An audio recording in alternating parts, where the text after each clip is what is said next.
আর এই ভিডিওটা ভালো লাগলে কিন্তু চ্যানেলটা সাবস্ক্রাইব করে দিতে হবে, কি কাকা? সে তো বটে ভাই। এখন তো শীতকাল, জল ফল নেই আর ঠান্ডায় পুরো জমে যাবো চান করে, তাই শুকনো পুলটাই দেখিয়ে দিলাম। তোমরা যারা আসবে গরমকালে ফুল এনজয় করবে।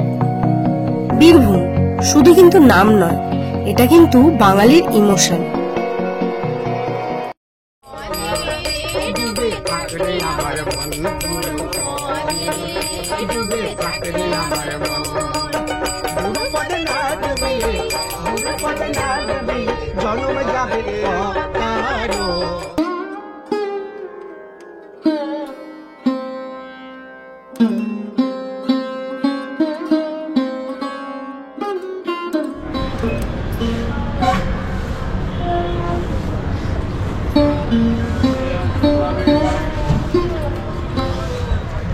গুড মর্নিং বন্ধুরা, আরও একটা নতুন দিন আর আরও একটা নতুন ডেস্টিনেশন নিয়ে। সকাল 6:05 গণদেবতা এক্সপ্রেস ধরেছিলাম হাওড়া প্ল্যাটফর্ম নাম্বার 6 থেকে, আর এই মুহূর্তে বাজে হচ্ছে 9টা, কত হবে 9:10, 9:20। এই মুহূর্তে আছি আহমেদপুর। এখান থেকে যাব ভগবতীপুর, একটা নতুন ফার্মস্টেতে তোমাদের নিয়ে। তাহলে চলো, বাকিটা ওখানে গিয়েই দেখা হবে।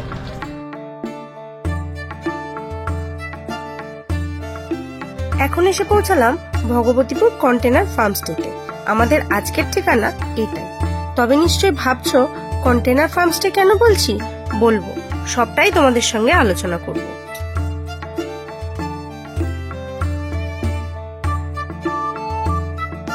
আহমেদপুর স্টেশন থেকে ভগবতীপুর ফার্মস্টের ডিস্টেন্সটা কিন্তু খুব কম। ওই অটোতে অথবা টোটোতে মিনিট 2-3 ডিস্টেন্স, আর ভাড়া পড়বে কিন্তু 15 টাকা পার হেড, এটা মাথায় রাখতে হবে। আর এসে পৌঁছানোর সঙ্গে সঙ্গে গরম গরম ব্রেকফাস্ট হাজির। ব্রেকফাস্ট করে নিয়ে এবারে তোমাদের যেটা করব, পুরো ফার্মস্টেটা ঘুরিয়ে দেখাবো। ভীষণ সুন্দর প্রকৃতির কোলে একটা অনবদ্য ফার্মস্টে। ফার্মস্টের নতুনত্ব কি আছে সেটা তো অবশ্যই জানাবো। আর ব্রেকফাস্টে কি কি আছে দেখে নাও। সাদা আলুর চচ্চড়ি, ডিম সেদ্ধ, সব জায়গায় লুচি, এটাই খাও। কিন্তু এখানে পরোটা আর তার সঙ্গে কলা, মিষ্টিও থাকে। আমরা আজকে মিষ্টিটা এবেলা খাবো না, যার জন্য আমাদের জন্য চলে এসছে কলা। তাহলে এইটা খাবো, খেয়ে এবারে ফার্মস্টেটা ঘুরে দেখবো।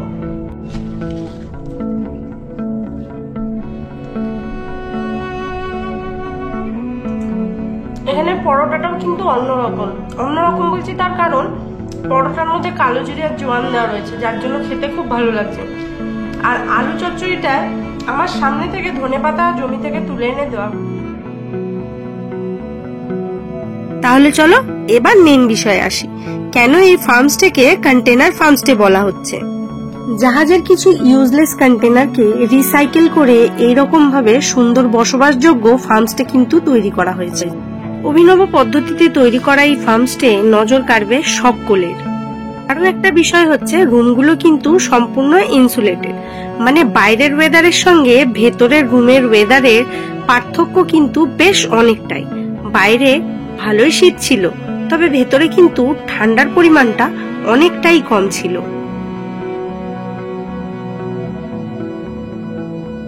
এতক্ষণ ধরে ফার্মস্টের বিষয়ে শোনার পরে নিশ্চয়ই আগ্রহ জেগেছে ফার্মস্টের ভেতরটা দেখার, অথবা ফার্মস্টেটাকে একটু কাছ থেকে দেখার। তাহলে চলো একেবারে নিয়ে যাই ফার্মস্টের ভেতরটায়, দেখো কিরকম ভাবে সাজানো আর কতটা গোছানো।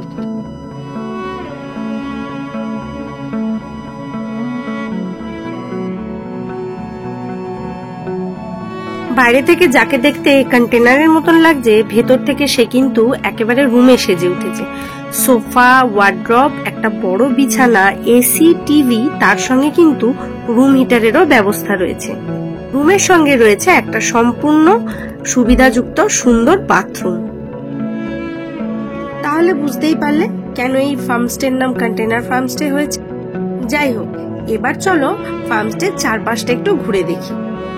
দেখো কত রকমের চাষ হয়েছে জমিতে, ধনেপাতা থেকে শুরু করে টমেটো, বাঁধাকপি, শিম, সমস্ত কিছু। আর সব থেকে মজার বিষয় হচ্ছে এই যে ফার্মস্টের জমিতে যা যা চাষ হয় সেগুলোই কিন্তু প্রত্যেকদিন টুরিস্টদের পাতে সার্ভ হয়।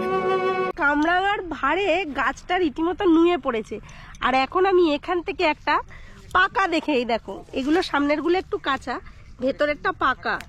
এই আমি পারলাম একটু হাতে করেই মুছে নেবো। তার কারণ কি বলতো, ধোয়াধুয়ির দরকার নেই, কোনো রকম সার দেওয়া নেই, একেবারে অর্গানিক মিষ্টি কামরাঙা। সবজি তুলতে তুলতে আমরা হাঁপিয়ে গেছি, তাই একটু বসে গল্প করে নিচ্ছি। আর বসার জায়গাগুলো দেখেছো, নারকেল গাছের গুড়ি কেটে এরম ভাবে এটা বসার জায়গা তৈরি করা হয়েছে, দারুণ জায়গাটা। আর আমার একটা জিনিস এত ভালো লাগছে, সে ছোটবেলায় স্মৃতিতে ফিরে গেছি। যখন স্কুলে পড়তাম, আমাদের স্কুলে এরকম প্রচুর কামরাঙার গাছ ছিল, কিন্তু টক। স্কুলে একটা মাসি ছিল, উনি ক্যান্টিনে এই কামরাঙা বিক্রি করতে 1 টাকা করে 50 পয়সা করে। এবার পয়সা না থাকলে খাতায় আবার বাকিতে লিখেও রাখা হতো, আবার পরের দিন গিয়ে পয়সা ফেরত দিয়ে আসা হতো। এতদিন আমাদের ভিডিওতে তোমরা কি দেখেছো, খেতে সর্ষে ফুল, খেতে সর্ষে ফুল দেখেছি, কিন্তু আজকে দেখো সর্ষে ফুল তো হয়ে গেছে, এবার হবে সর্ষের পালা। সর্ষে এখানে স্টক করে রাখা হয়েছে, এই সর্ষে ভাঙানো হবে। আর এই ফার্মস্টেতে কিন্তু এই সর্ষের তেল দিয়েই রান্না করা খাবার তোমরা খাবে। ফার্মস্টের চারিপাশের মনোরম শোভা উপভোগ করার পর এবার পালা লাঞ্চের। চলো দেখি কি আছে আজকের লাঞ্চের মেনুতে।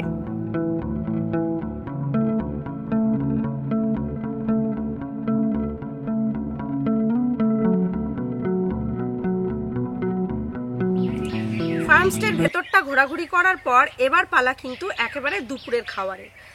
পেট ভর্তি করে খাবার দাবার খেয়ে নিয়ে আমরা এখান থেকে বেরিয়ে পড়বো। কাছে পিঠে যা যা দেখার আছে সমস্ত কিছু দেখে নেব। তার কারণ ঘুরতে এসে ঘরে বন্দি থাকা আমার একদমই পছন্দ নয়। আর এখানে এসে খাবারে ঠিক কত কিছু পরিবেশন হয়েছে সেটা একবার দেখে নাও। আমার তো একবার নজর মন সব কেড়ে নিয়েছে।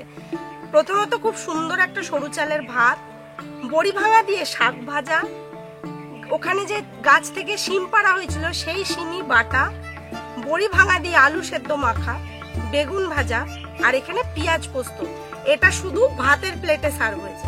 তাছাড়া এখানে রয়েছে মুগের ডাল, ফুলকপি আলুর তরকারি, প্লেট ভর্তি করে সালাড, একদম পুকুরের দেশি রুই মাছের ঝাল, তার সঙ্গে রয়েছে মোরলা মাছ।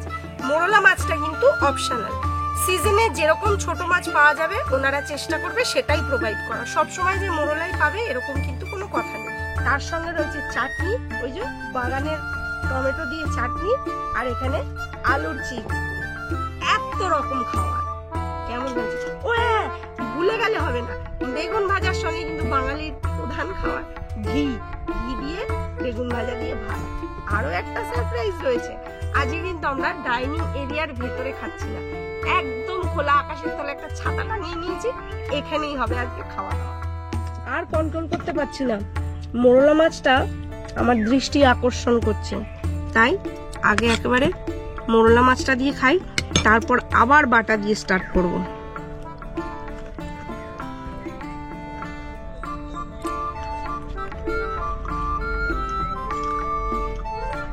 দারুণ হয়েছে রান্নাটা, দারুণ রান্না হয়েছে। এত পদ খেতে হলে কিন্তু এখানে আসতে হবে। বাড়িতে বসে বসে শুধু ভিডিও দেখলে খাওয়া কিন্তু হবে না। বাড়িতে বসে ভিডিও দেখবে, প্ল্যান করবে, চট করে চলে আসবে, তবেই এত রকম পদ খেতে পারবে। খাওয়া দাওয়া শেষ করে একটা অটো নিয়ে বেরিয়ে পড়লাম সাইট সিন করতে। এই অটো কিন্তু ফার্মস্টে থেকে প্রোভাইড করে দেবে। আর ভগবতীপুর থেকে প্রচুর সাইট সিন আছে ঘুরে দেখে নেওয়ার মতন। আজ আমরা প্রথমেই যাচ্ছি ফুল্লরা দেবীর মন্দিরে। এটি কিন্তু সতীপীঠের এক পীঠ। এই মুহূর্তে বসে আছি ফুল্লরা দেবীর মন্দিরে। এটা কিন্তু সতীপীঠের এক পীঠ। এখানে মায়ের নিচের ঠোঁট পড়েছিল। আর এখন যেখানে বসে আছি আমার পেছনে হচ্ছে ভোজনালয়। দুপুর 1টা থেকে প্রত্যেক দিন এখানে ভোগ খাওয়ানো হয়। যতক্ষণ ভোগ থাকে ততক্ষণ কিন্তু বিতরণ পর্ব চলতে থাকে। ভোগের জন্য একটা টোকেন কেটে নিতে হয়, টোকেন কাউন্টার এখানে, যার মূল্য হচ্ছে 40 টাকা। তাহলে এখানে আসলে এটা কিন্তু করে যেও। আমাদের একটু লেট হয়ে গেছে, গেছিলাম যদি ভোগ পাওয়া যায়, কিন্তু ভোগ শেষ, তো ভাগ্যে হয়নি। এবার মায়ের দর্শনে যাব। কথিত আছে এই মন্দির সংলগ্ন পুকুরটি থেকে হনুমান সংগ্রহ করেছিলেন 108টি নীলপদ্মের, যা মায়ের আরাধনায় নিবেদন করেছিলেন রামচন্দ্র।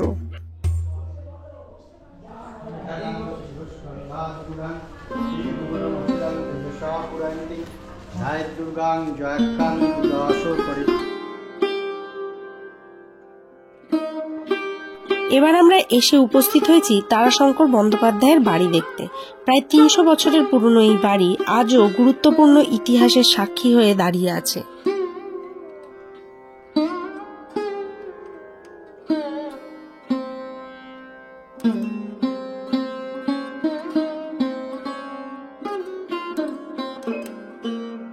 এই লেখক এমন একজন ব্যক্তিত্ব ছিলেন যে তার লেখায় বারে বারে ফুটে উঠেছে বীরভূম ও বর্ধমানের আঞ্চলিক জনজীবনের উল্লেখ, সঙ্গে মানুষের মহত্ব।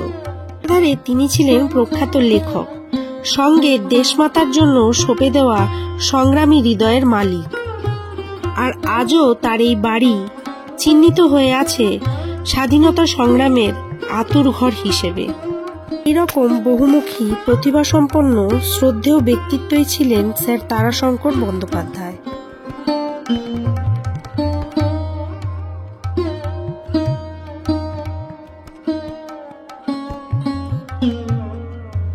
এই জায়গাটির নাম পশ্চিম কাদিপাড়া, হাসুলিবাগ যাওয়ার পথেই পড়বে।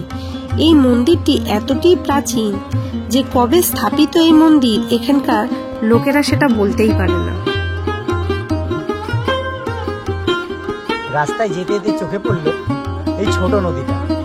তো কৌতূহলী মন জিজ্ঞাসা করে গেলাম যে এটা কি নদী। তখন দাদা বলল এটাই বক্রেশ্বর নদী। কিন্তু এই যে বাঁকটা তোমরা দেখছো, এই বাঁকটাকে এখানে বলা হয় হাসুলি বাগ। আর এই হাসুলি বাগের কথা তো তোমরা শুনেই থাকবে। তারাশঙ্কর বন্দ্যোপাধ্যায়ের লেখা যে আঞ্চলিক উপন্যাস, তাতে কিন্তু তোমরা এই হাসুলি বাগের কথা শুনেই থাকবে। এটা অদ্ভুতভাবে বক্রেশ্বর নদী, আগে আমরা পাবো কোপাই নদী, দুটোর একটা মিলনস্থলও আমরা কিন্তু দেখতে পাবো আগে গেলে। তো জায়গাটা খুব কাম, দারুণ, মানে এত ভালো লাগছে, ভাবলাম কিছুক্ষণ বসেই যাই।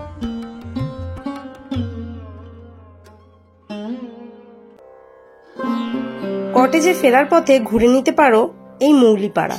এটি কিন্তু একটি আদিবাসী গ্রাম। তৈরি হয় বিভিন্ন রকমের বেতের জিনিসপত্র, ঝুড়ি থেকে আরম্ভ করে খাবারের ঢাকা পর্যন্ত সমস্ত কিছু। তাহলে তোমাদের যদি কিনতে ইচ্ছা করে এখান থেকে কিন্তু সরাসরি কেনা বেচাও করা হয়। এই গ্রামের মানুষদের সঙ্গে কথা বলে জানতে পারলাম এনারা পাইকারি দরেও কিন্তু জিনিস বিক্রি করে।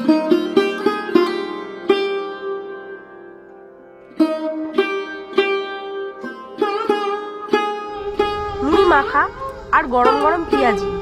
তবে এই মুড়ি মাখাটা কিন্তু একটু স্পেশাল মুড়ি মাখা, নর্মাল মুড়ি মাখা নয়। স্পেশাল বলছি কেন বলো তো, মুড়িটার মধ্যে বাদাম টাদাম দিয়ে মাখা আছে সেটা ঠিক আছে, তবে মুড়িটা না গরম কড়াইয়ে গরম করে দেওয়া হয়েছে।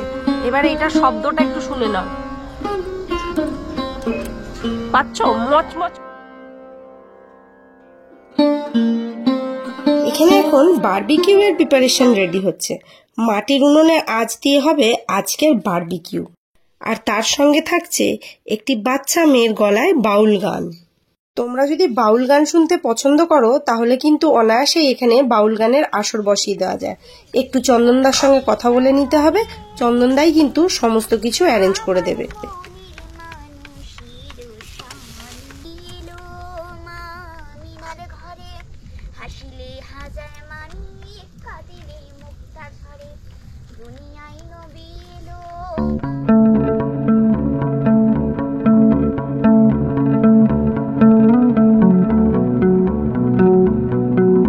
বারবিকিউ চিকেন, বাউল গান আর আমাদের সন্ধ্যের এই আড্ডার আসরের সাক্ষী থেকে গেল আকাশ ভর্তি চাঁদতারা। বেশ সুন্দর আনন্দের সঙ্গে কিন্তু কেটে গেল একটা শান্তিপূর্ণ সন্ধ্যা। আমাদের প্রাত্যহিক ব্যস্ততম জীবনে এরকম শান্তির কিন্তু ভীষণ অভাব। আর এরকম শান্তি যদি পেতে হয় তাহলে কিন্তু ভগবতীপুর ফার্মস্টেতে একবার ভিজিট করতেই হবে। সকাল হতে না হতেই দরজায় কড়া। চন্দনদার ডাক পেলাম। কিসের জন্য জানো? খেজুরের রস খাওয়ার জন্য। একেবারে গাছ থেকে টাটকা খেজুরের রস পেড়ে খাওয়ার জন্য। অসাধারণ তার স্বাদ। যদিও গরমের হাওয়া পড়ে গেছে, স্বাদ একটু কমে এসছে, কিন্তু তাতেও তৃপ্তি এতটা যে বলে বোঝাতে পারবো না। আমাকে ছেঁকে গ্লাসে দিচ্ছে রসটা, শীত প্রায় যাওয়ার মুখে, এরকম গোটা হাঁড়ি ধরে যদি রসটা খাওয়া যেত তাহলে ব্যাপারটা অন্য রকমই হতো, কিন্তু সে উপায় নেই, গ্লাসে করে খেতে হবে, কারণ প্রচুর রস, হাঁড়িতে খুব কম হলেও 3-4 লিটার তো হবেই। তো নিয়ে নিয়েছি গ্লাসে, এবারে খেয়ে তোমাদের বলবো কিরম লাগছে।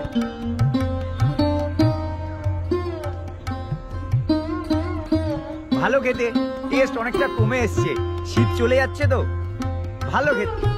পরিচয় করিয়ে দিই, তপুদা, চন্দনদা, মাসি, দিদি, আমাদের কাকা সেই। এবার তুমি বলো তোমার কি বক্তব্য।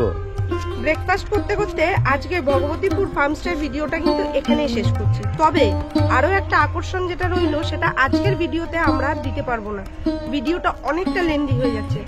দেখার ঘোড়ার এত সাবজেক্ট এই ভিডিওতে আর ছাড়া যাবে না। তবে আজকে আমরা যেখানে যাচ্ছি তোমরাও কিন্তু ভগবতীপুর ফার্মস্টে থেকে এই জায়গাটা ভিজিট করতেই পারো, আর খুব অনায়াসে করতে পারো।